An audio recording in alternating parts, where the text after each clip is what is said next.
മണിയൻപിള്ള രാജുവിന്റെ കാറിടിച്ച് യുവാക്കൾ ഗുരുതരമായി പരിക്കേറ്റിരുന്നു. യുവാക്കൾ സഞ്ചരിച്ച ബൈക്കിലേക്കാണ് കാർ ഇടിച്ചു കയറിയത്. കഴിഞ്ഞ ദിവസം രാത്രിയായിരുന്നു സംഭവം നടന്നത്. അപകടശേഷം കാർ നിർത്താതെ പോവുകയുമായിരുന്നു. നിർത്താതെ പോയത് വലിയ രൂപത്തിലാണ് ചർച്ചയായത്. അപകടത്തെക്കുറിച്ച് മണിയൻപിള്ള രാജുവിന്റെ പ്രതികരണം വൈറലായിക്കൊണ്ടിരിക്കുകയാണ്.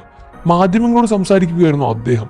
സംഭവത്തെക്കുറിച്ച് വിശദീകരിച്ച് പറയുന്നത് ഇങ്ങനെയാണ്: അപകടങ്ങൾ ഉണ്ടായപ്പോൾ ശരിക്കും പേടിച്ചു പോയി. ഇടിച്ചിട്ട് നിർത്താതെ പോയതല്ല ഞാൻ.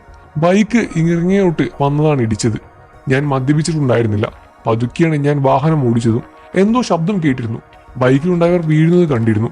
ആക്സിഡന്റ് ആണെന്ന് മനസ്സിലായപ്പോൾ സുഹൃത്തുക്കളോട് വിളിച്ചു പറഞ്ഞിരുന്നു. എനിക്ക് ഇറങ്ങാൻ പറ്റുമായിരുന്നില്ല. അങ്ങനെയാണ് സുഹൃത്തുക്കളെ വിളിച്ച് കാര്യങ്ങൾ നോക്കാൻ പറഞ്ഞത്. വീട്ടിൽ ഭാര്യ തനിച്ചായിരുന്നു. ചിക്കൻ ഗുനിയ ബാധിച്ചിരിക്കുകയാണ് എനിക്ക്. ക്യാൻസർ രോഗിയായതിനാൽ ഇപ്പോഴും മദ്യപിക്കാറില്ല എന്നും അദ്ദേഹം പറഞ്ഞിരുന്നു. അപകടം നടന്നു കഴിഞ്ഞിട്ടും വാഹനം നിർത്താതെ പോയത് തെറ്റാണ്. പേടി കാരണമാണ് നിർത്താതെ ഇരുന്നത് എന്ന് ചോദ്യങ്ങൾക്ക് മറുപടിയുമായി അദ്ദേഹം പറഞ്ഞു. രാത്രി തന്നെ താൻ ഈ വിവരം പോലീസിൽ അറിയിച്ചിരുന്നു എന്നും മണിയൻപിള്ള രാജു തുറന്നു പറഞ്ഞു. അപകടത്തിന്റെ CCTV ദൃശ്യങ്ങൾ പുറത്തു വന്നതോടെ അദ്ദേഹത്തിനെതിരെ രൂക്ഷ വിമർശനങ്ങളും ഉയരുന്നുണ്ട്. ബൈക്കിടിച്ചിട്ടും നിർത്താതെ പോയതിനെ കുറിച്ചും വിമർശനങ്ങളാണ് വരുന്നത്.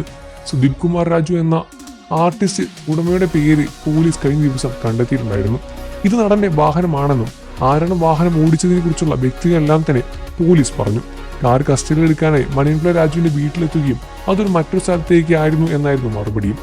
താനാണ് വാഹനം ഓടിച്ചതെന്ന് അദ്ദേഹം സമ്മതിച്ചിരുന്നു. സുഹൃത്തുക്കളൊപ്പമാണ് അദ്ദേഹം പോലീസ് സ്റ്റേഷനിലേക്ക് എത്തിയതും. ഇപ്പോൾ പൂർണ്ണ ആരോഗ്യവാനാണ് താൻ. ഇടയ്ക്ക് ക്യാൻസർ ബാധിച്ചിട്ടുണ്ടായിരുന്നു. തൊണ്ടയിലായിരുന്നു. ആഹാരം കഴിക്കാതെ ബുദ്ധിമുട്ടുമുണ്ടായിരുന്നു. കീമോതെറാപ്പിയും മറ്റുമെല്ലാം ചെയ്ത് അദ്ദേഹത്തിന്റെ ആരോഗ്യനില വീണ്ടും പഴയ രൂപത്തിലേക്ക് എത്തിയിരിക്കുകയാണ്. പ്രേക്ഷകർ എല്ലാവരും തന്നെ അദ്ദേഹം പഴയ ഊർജ്ജസ്വലനായി തിരിച്ചു വരാൻ വേണ്ടിയും കാത്തിരിക്കുകയാണ്.